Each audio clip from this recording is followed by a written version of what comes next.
Jake Morrison sat in his small room on the spaceship Terra Nova. He held his grandmother's old wool blanket in his hands. The blanket was soft and warm. It smelled like home on Earth. Jake took it with him everywhere he went in space. Jake was 28 years old. He worked as an engineer on the Terra Nova. The ship traveled to different planets and met alien races. Jake fixed machines and solved problems. He was good at his job, but he missed Earth sometimes. The blanket helped him feel better when he felt lonely. His grandmother had made it many years ago.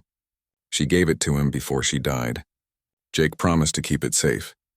Captain Lisa Carter's voice came over the ship's speaker system. All crew members, we have received a distress signal. An alien ship needs help. We are going to help them. Jake put his blanket in his work bag. He always carried it with him during missions. The bag was waterproof and fireproof. It kept the blanket safe. The Terra Nova flew toward the damaged alien ship. Jake looked out the window. The alien ship was big and shiny. It looked like it was made of crystal, but parts of it were broken and dark.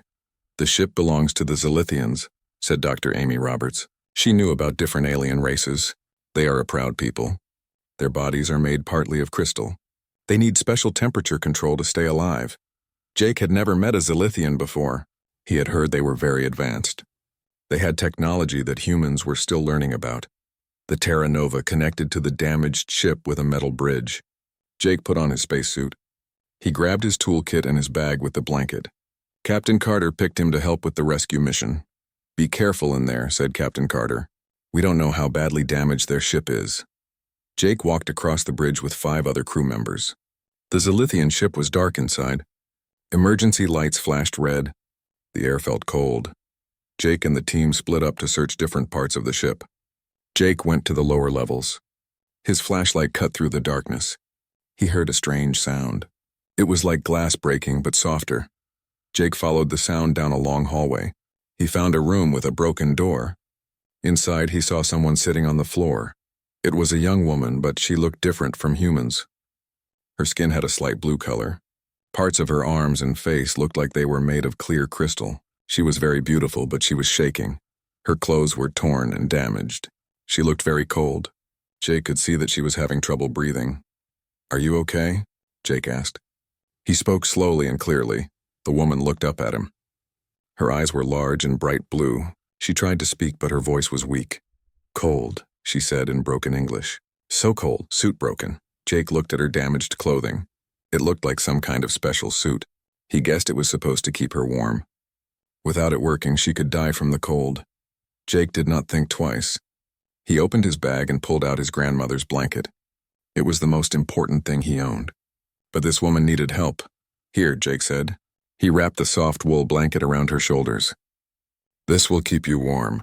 The woman's eyes went wide. She looked at the blanket, then at Jake. She seemed shocked.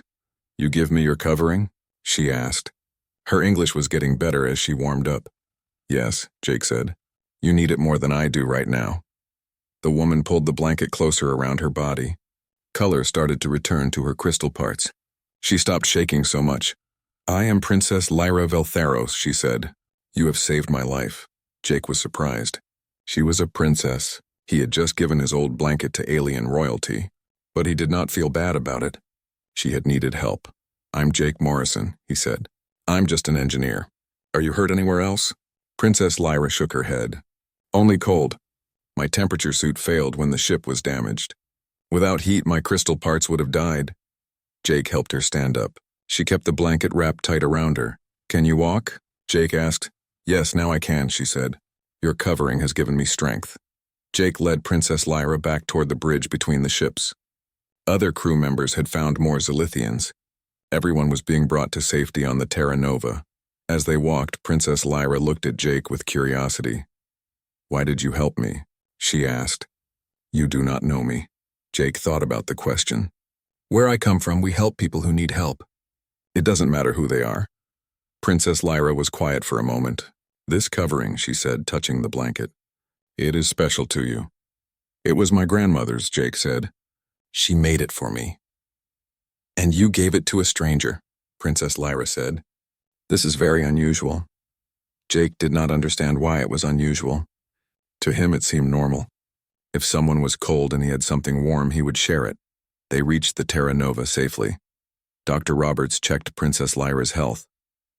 The doctor said she would be fine now that she was warm. Princess Lyra sat in the medical room, still wrapped in Jake's blanket. She would not let anyone take it from her. "I must keep this safe," she told Dr. Roberts.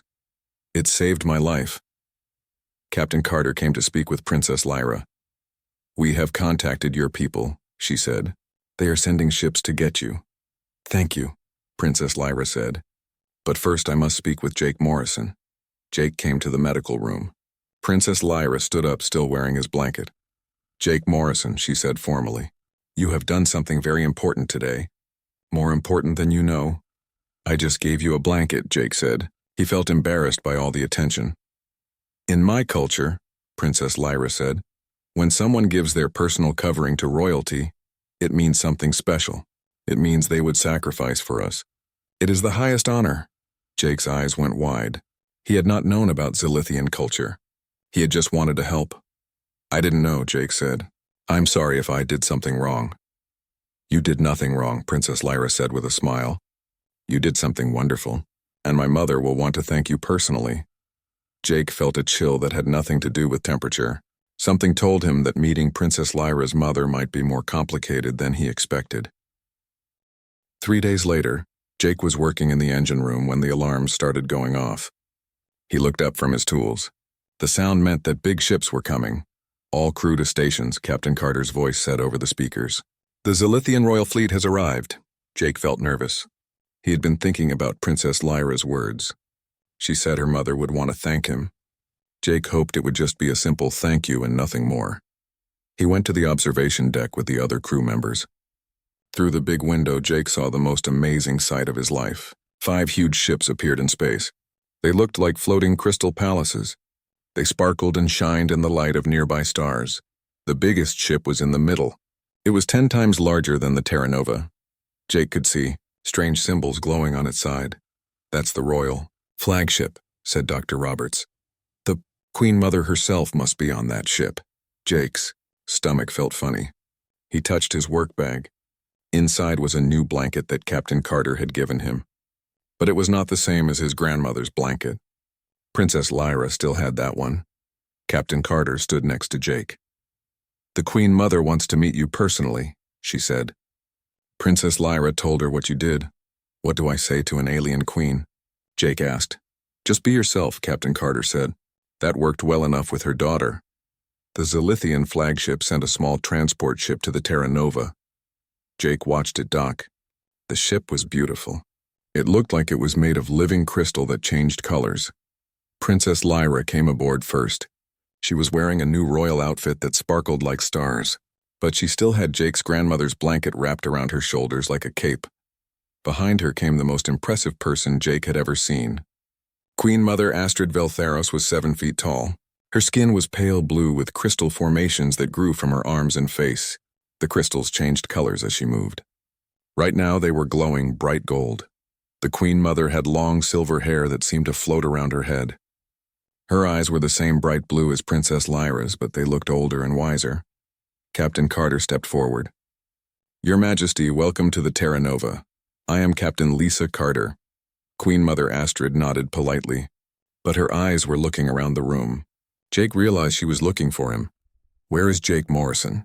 the Queen Mother asked. Her voice was deep and powerful. "Where is the human who saved my daughter?" Jake's heart started beating fast. He stepped forward. "I'm Jake Morrison, Your Majesty." The Queen Mother looked at him for a long moment. Her crystal formation started changing from gold to bright silver. Then something happened that surprised everyone. Queen Mother Astrid rushed forward and grabbed Jake in a huge hug. She lifted him off the ground. Jake felt like he was being hugged by a friendly giant made of warm crystals. "Thank you," she said in Jake's ear. "Thank you for saving my precious daughter." Jake could barely breathe. The Queen Mother was very strong. He patted her back gently. "It was nothing, Your Majesty," Jake said when she finally put him down. Anyone would have done the same thing. The Queen Mother's crystals turned bright blue. She looked shocked. "Nothing," she said. "You gave your personal covering to my daughter. You saved her life. And you say it was nothing?" Princess Lyra stepped forward. "Mother, I told you about human culture. They are naturally kind to strangers." "Naturally kind," Queen Mother Astrid repeated. She looked at Jake with wonder. Most beings in the galaxy would have asked for payment first, or tried to make a deal. But you just helped. Jake felt uncomfortable with all the attention. Where I come from, we help people who need help. That's just normal.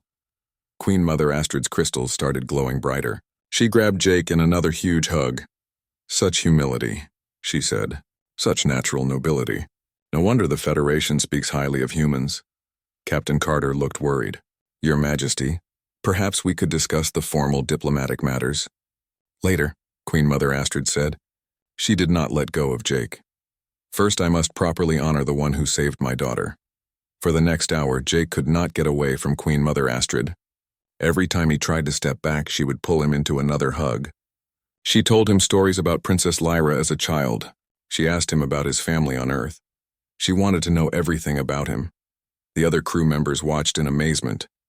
Captain Carter tried several times to start official talks, but Queen Mother Astrid only wanted to talk to Jake.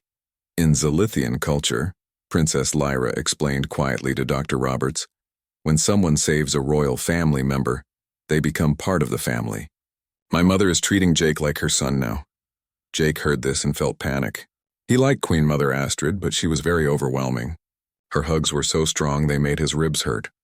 Your Majesty, Jake said carefully, I'm honored by your kindness, but I really was just doing what any human would do. Any human? Queen Mother Astrid said. Her crystals turned purple with interest.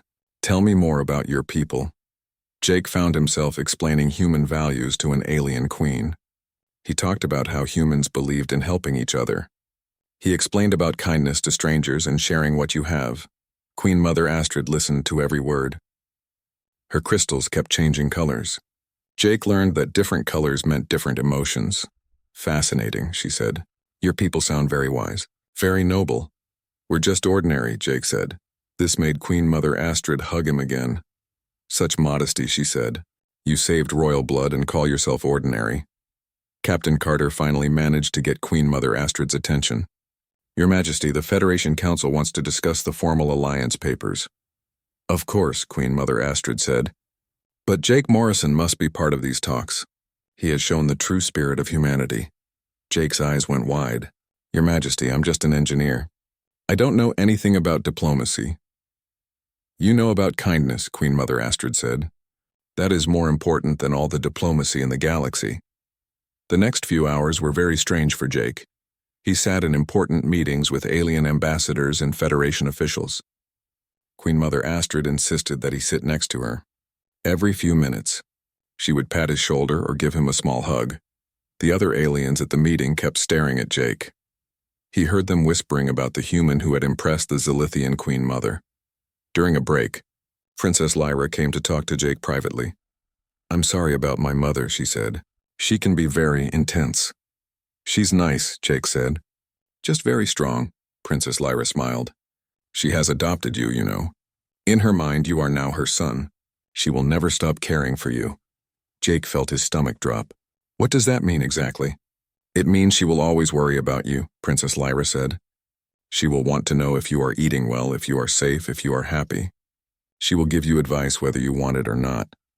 Jake looked across the room at Queen Mother Astrid. She was talking to Captain Carter, but she kept looking over at Jake to make sure he was okay. Forever? Jake asked. Forever, Princess Lyra said with a laugh. Welcome to the family, Jake Morrison. At that moment, Queen Mother Astrid noticed Jake and Princess Lyra talking. She came over immediately and wrapped both of them in a group hug. My children, she said happily. Are you getting along well? Jake realized his simple act of kindness had changed his life in ways he never expected. He was now the adopted son of an alien queen who could crush him with her hugs. But looking at Princess Lyra's kind smile and feeling Queen Mother Astrid's genuine love, Jake thought maybe it would not be so bad after all. 2 weeks had passed since the Zilithian royal fleet arrived. Jake's life had become very different. Every morning, Queen Mother Astrid would call him on his personal communicator to make sure he had eaten breakfast. Every evening, she would visit him to ask about his day. Jake was starting to understand Zilithian culture better. Princess Lyra had been teaching him during their daily walks around the Terra Nova. The ship was now docked at Federation Station Alpha, a huge space station where different alien races met for trade and diplomacy. My people value loyalty above everything else, Princess Lyra explained as they walked through the station's gardens. When you gave me your blanket, you showed the highest form of loyalty. You put my needs before your own precious possession. Jake still did not fully understand why his simple action was so important.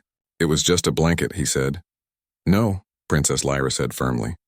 It was your connection to your family, your link to your homeworld, and you gave it to a stranger without thinking twice. They stopped at a viewing window that looked out into space. Jake could see ships from dozens of different worlds. Some looked like metal insects. Others looked like floating gardens. The diversity of life in the galaxy amazed him. Can I ask you something? Jake said. Of course, Princess Lyra replied. Why does your mother hug so much? Is that normal for your people? Princess Lyra laughed. It was a beautiful sound, like wind chimes made of crystal. Physical contact is how we show deep emotion, she said. But my mother is especially affectionate because she lost someone important. Jake turned to look at her. What happened? Princess Lyra's expression became sad. I had an older sister. Her name was Zara. She died in a war with the Krillian Empire 3 years ago. I'm sorry, Jake said. That must have been terrible. My mother blamed herself, Princess Lyra continued. She thought she should have protected Zara better. When you saved me, it was like you gave her back the daughter she lost. In her mind, you are now the protector she failed to be. Jake began to understand Queen Mother Astrid's behavior better. She was not just grateful, she was trying to make up for her past regret by caring for him. That explains a lot, Jake said. She also genuinely likes you, Princess Lyra added with a smile. You remind her of the good in the universe. Before meeting you, she had started to believe that all beings were selfish and cruel. As they talked, Jake noticed that Princess Lyra was still wearing his grandmother's blanket. She had incorporated it into her royal outfit. It looked strange but beautiful against her crystal-decorated clothing. You can have your blanket back, Princess Lyra said, noticing his gaze. I know it's important to you. Jake thought about it. The blanket was precious to him. But seeing Princess Lyra wear it made him feel good. It was like his grandmother's love was protecting someone else now. Keep it, Jake said. It looks better on you anyway. Princess Lyra's crystal formations glowed with happiness. Thank you, Jake. This means more to me than you know. They were interrupted by Captain Carter's voice over the station's communication system. Jake Morrison, please report to Conference Room 7 immediately. Priority diplomatic meeting. Jake sighed. These meetings had become a regular part of his life. As Queen Mother Astrid's adopted son, he was now considered an official representative of human-Zilithian relations. Conference Room 7 was full of important people from different worlds.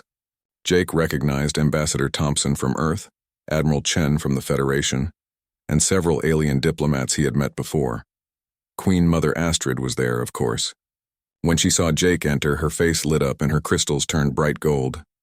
Jake, my dear boy, she said, giving him a gentle hug. Come sit next to me. Jake had learned not to resist her affection. He sat in the chair next to hers. She immediately put her hand on his shoulder in a protective gesture. Ambassador Thompson looked amused. He had watched Queen Mother Astrid's behavior with Jake for 2 weeks now. The reason for this meeting, Admiral Chen began, is that we have received some disturbing news. The Krillian Empire has been asking questions about the new human-Zilithian alliance. Queen Mother Astrid's crystals turned dark red. What kind of questions? They want to know why the proud Zilithian Empire has become so close to a young species like humanity, Ambassador Thompson said. They seem particularly interested in Jake. Jake felt uncomfortable. Why are they interested in me? Because you have become a symbol, Admiral Chen explained. Word has spread about what you did for Princess Lyra. Other races are talking about human kindness and courage. Some races admire this, said Dr. Kex, an alien diplomat with tentacles instead of arms. Others see it as a threat to the established order. Queen Mother Astrid squeezed Jake's shoulder protectively. The Krillians have always feared anything that might make their enemies stronger. A true alliance between humans and Zilithians would be very powerful. What do they want? Jake asked. Unknown, Admiral Chen said. But our intelligence suggests they are planning something. They have been moving ships toward the border of Zilithian space.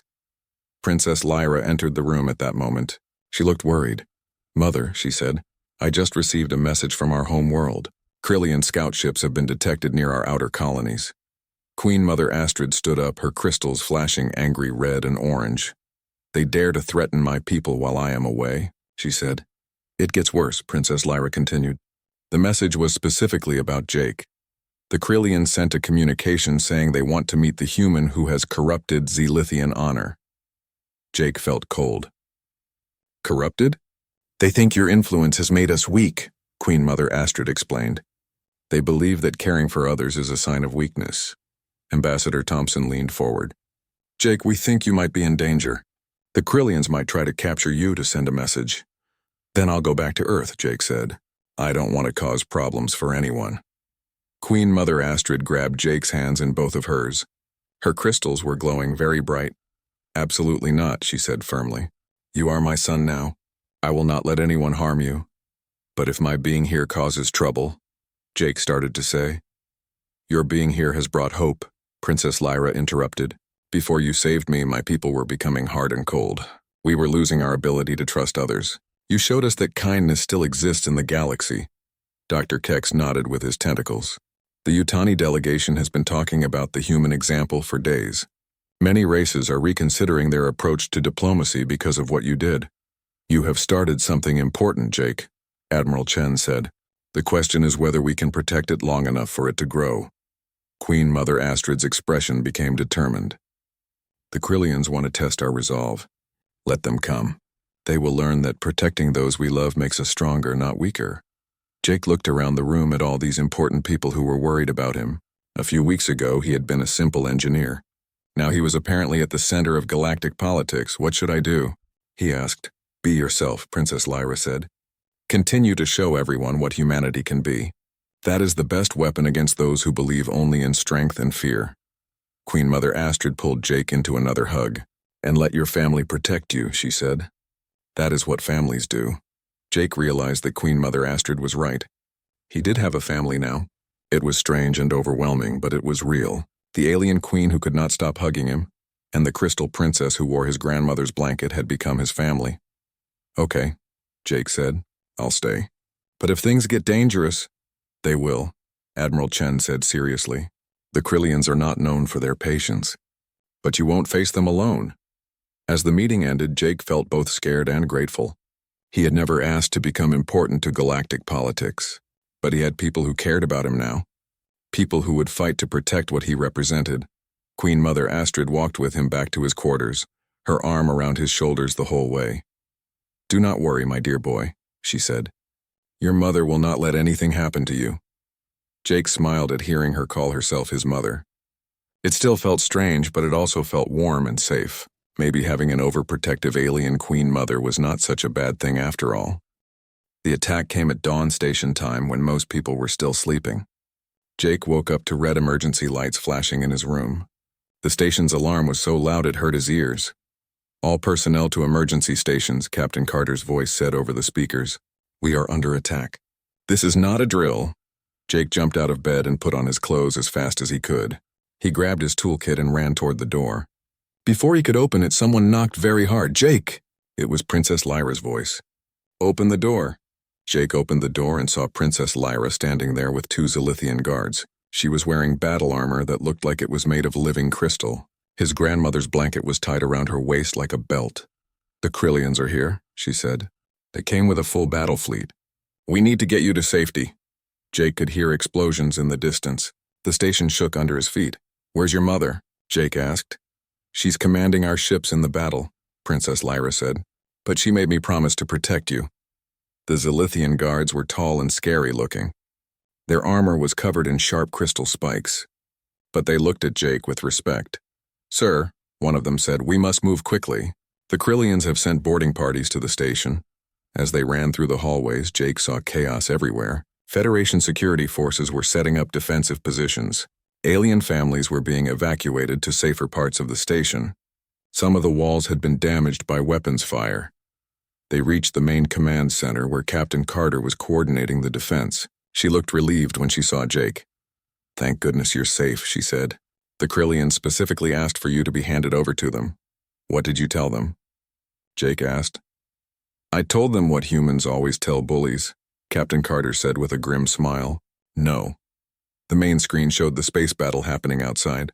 Jake could see the beautiful Zilithian ships fighting against the dark, angular Krillian vessels. Explosions lit up the darkness of space.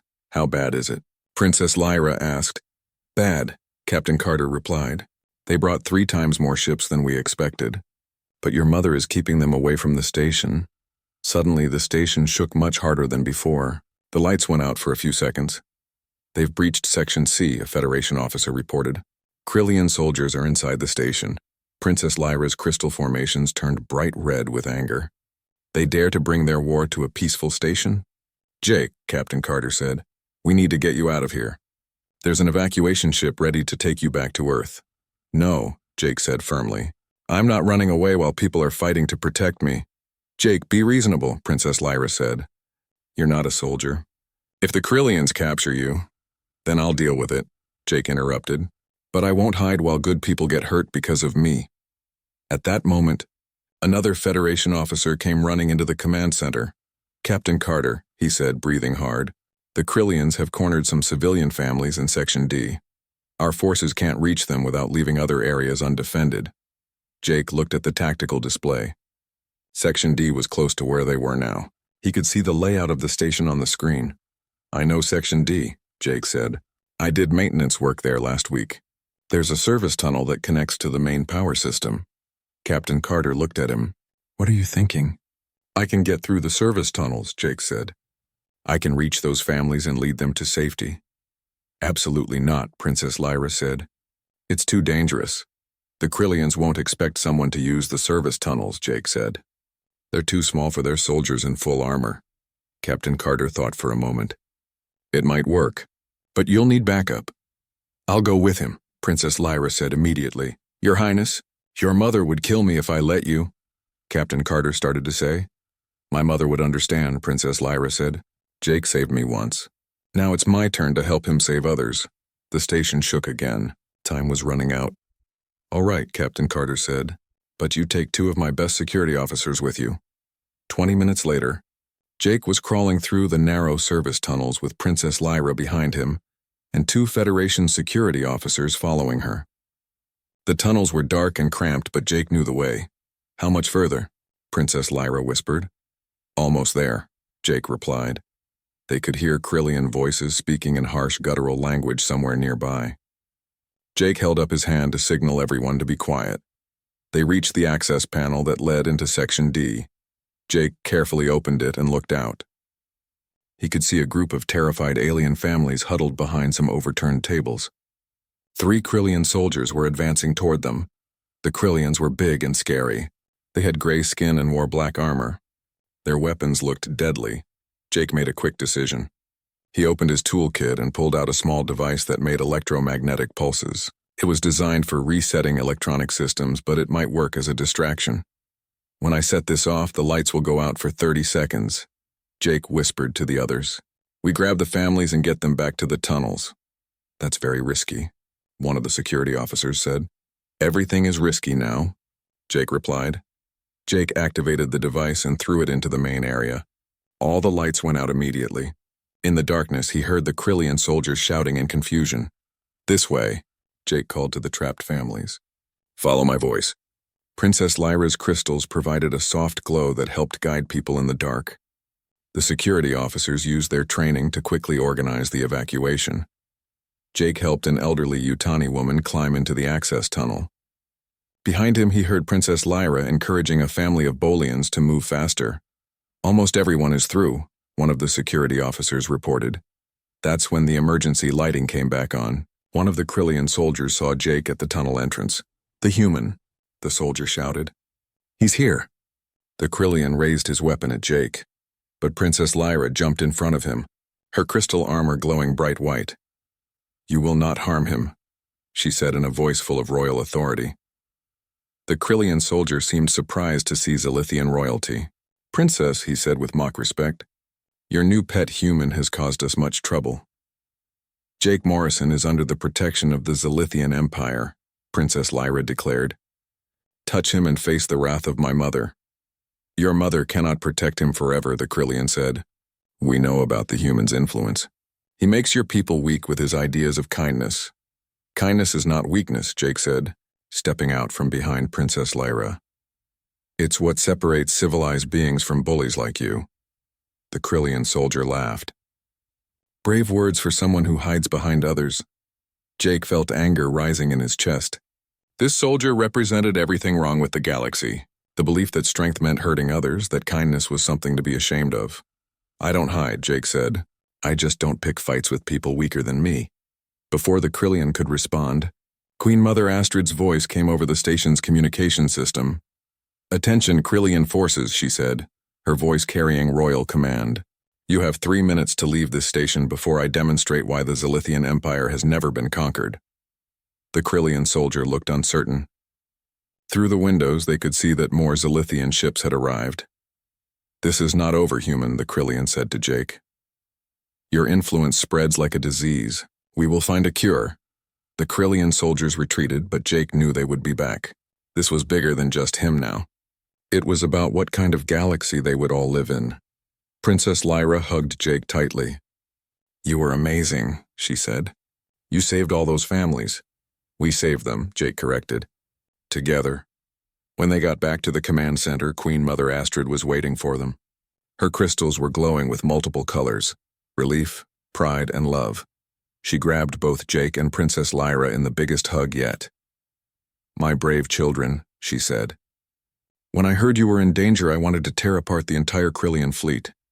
We're okay, Mother, Princess Lyra said. Jake showed incredible courage. Queen Mother Astrid looked at Jake with tears in her crystal formations. You could have escaped to safety, she said. But instead you risked yourself to save strangers. This is why your people will change the galaxy. Jake felt proud but also worried. The Krillians would not give up easily, and he was starting to understand that he had become a symbol of something larger than himself. What happens now? He asked. Now we show the galaxy that kindness protected by strength cannot be defeated, Queen Mother Astrid said. And I make sure my son never faces danger alone again. Jake realized that the real battle was just beginning. But looking at his strange new family, he felt ready to face whatever came next. 6 months had passed since the Krillian attack on Federation Station Alpha. Jake's life had changed in ways he never could have imagined. He was now officially the special cultural ambassador between Earth and the Zilithian Empire, a job title that still made him laugh. Jake stood on the bridge of the new ship Zess Unity, looking out at the stars. The ship was a joint project between humans and Zilithians. It was beautiful, with flowing crystal structures mixed with human engineering. It was supposed to be a symbol of cooperation between their peoples. Are you ready for today?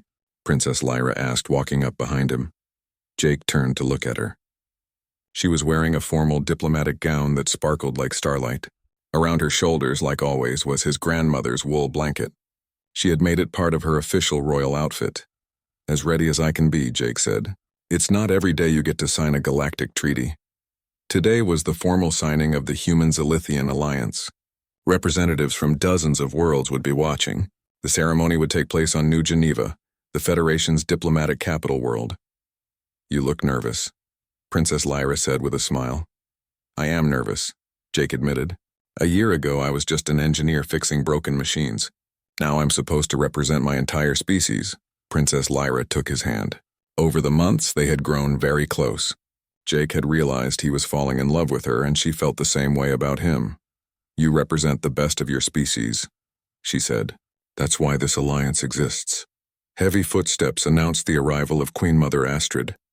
She had been staying on the Unity for the trip to New Geneva. Every morning she still checked to make sure Jake had eaten breakfast. Every evening she asked about his day. My children, she said warmly. The captain says we will arrive at New Geneva in 1 hour.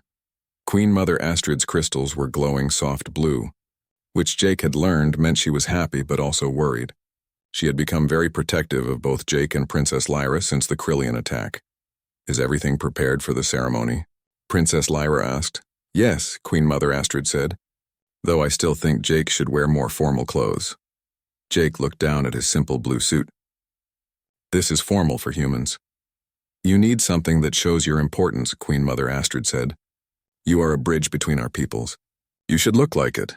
Before Jake could protest, Queen Mother Astrid pulled out a crystal pendant on a silver chain. The crystal was clear but seemed to have light moving inside it. "This is a royal protection crystal," she said, putting the chain around Jake's neck. "It has been in my family for 1,000 years. I wore it when I was crowned queen." Jake touched the crystal gently. It felt warm against his chest. "Your Majesty, I can't accept something so valuable," he said. "You are my son," Queen Mother Astrid said firmly. "Sons inherit family treasures. Besides, it will protect you from those who wish you harm." Jake had learned not to argue when Queen Mother Astrid made up her mind about something. "Thank you," he said. "I'll take good care of it." The Unity arrived at New Geneva exactly on schedule. Jake watched through the windows as they approached the beautiful green and blue planet. He could see the crystal towers of the diplomatic city sparkling in the sunlight. The signing ceremony was held in the Grand Assembly Hall, a huge building that could hold thousands of people. Representatives from every member race of the Federation were there. Jake saw beings he had never imagined could exist. When Jake walked into the hall with Princess Lyra and Queen Mother Astrid, everyone turned to look at them. Jake felt like every eye in the galaxy was watching him. "Remember," Princess Lyra whispered, "you belong here." The ceremony was long and formal. Many important people gave speeches about cooperation and peace. Jake tried to pay attention, but he kept thinking about how strange his life had become. Finally, it was time for the actual treaty signing. Ambassador Thompson from Earth and Queen Mother Astrid would sign first. Then Jake and Princess Lyra would sign as the official representatives of the Cultural Exchange Program. Ambassador Thompson spoke first. "This alliance represents humanity's commitment to friendship and mutual respect with our Zilithian neighbors. We look forward to learning from each other and growing together." Queen Mother Astrid stood next. Her crystals were glowing bright gold as she spoke. "The Zilithian Empire has learned much from our human friends," she said. "They have shown us that strength comes not from standing alone, but from caring for others. This alliance is built on the foundation of one human simple act of kindness." All eyes turned to Jake. He felt his face get red, but he stood up straight. When it came time to sign, Jake's hand shook a little as he wrote his name on the treaty. This document would affect billions of lives across the galaxy. After the signing, there was a big celebration party. Beings from different worlds shared food and music and stories. Jake found himself talking to aliens he had only read about in textbooks. During the party, Dr. Kex approached Jake with several other diplomats.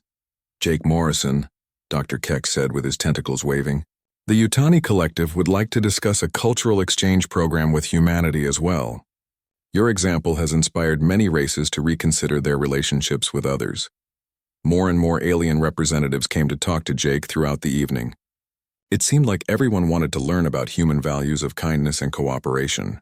"You see," Princess Lyra said when they had a quiet moment together, "you have started something much bigger than just our alliance." Jake looked around the party. He saw beings who had been enemies for centuries talking peacefully together. He saw young aliens from different worlds becoming friends. "Maybe my grandmother was right," Jake said thoughtfully. "What did she used to say?" Princess Lyra asked. "She said that one small act of kindness could change the world," Jake said. "I never believed her because I thought the world was too big. But maybe she meant any world." Queen Mother Astrid appeared beside them, as she always did when she sensed Jake was having an important moment. "What are you two discussing?" she asked. "We were talking about how small actions can have big results," Princess Lyra said. Queen Mother Astrid nodded wisely. "Your grandmother sounds like she was a very smart woman. I wish I could have met her." "She would have liked you," Jake said. "She always said that family was the most important thing in the universe." "She was right," Queen Mother Astrid said, putting her arms around both Jake and Princess Lyra. "And now our families are one family." As the party continued, Jake thought about his journey from simple engineer to galactic diplomat. He thought about the scared alien princess he had helped with just an old blanket. He thought about the alien queen who had adopted him as her son. Later that night, Jake and Princess Lyra walked on the balcony of their hotel, looking up at the stars. "Jake," Princess Lyra said softly, "I have something to ask you." "What is it?" Princess Lyra looked nervous, which was unusual for her. In Zilithian culture, when two people care for each other and their families approve, they can begin a formal courtship. Jake's heart started beating faster. "Are you asking what I think you're asking?" I'm asking if you would like to court me officially, Princess Lyra said, with the goal of eventual marriage if we both decide that's what we want. Jake felt happiness spread through his whole body. Princess Lyra Viltharos, I would be honored to court you. Princess Lyra smiled brighter than any of her crystal formations ever had. My mother will be so happy. She has been dropping hints about wanting grandchildren for weeks. Jake laughed. Of course she has. As they stood together under the alien stars, Jake touched the crystal pendant around his neck and thought about his grandmother's blanket that Princess Lyra still wore everywhere. One simple act of kindness had led to all of this. A new alliance between species, new friendships across the galaxy, a new family that loved him unconditionally, and now maybe a new love that could last forever. You know what's funny? Jake said. What? I came out here to explore space and discover new worlds, Jake said. But the most important discovery I made was that kindness is universal. Every intelligent species understands it even if they've forgotten how to practice it. Princess Lyra leaned against him. And now you get to spend your life reminding everyone. Jake thought about his future. He would travel the galaxy as a cultural ambassador. He would help different species learn to understand each other. He would have adventures he could never have imagined. But best of all, he would do it all with his strange, wonderful new family. A crystal princess who wore his grandmother's blanket, an alien queen who could not stop hugging him, and who knows how many other friends and family members he would gain along the way. As he looked up at the stars, Jake realized that his grandmother had been right about everything. One small act of kindness really could change the world, all the worlds.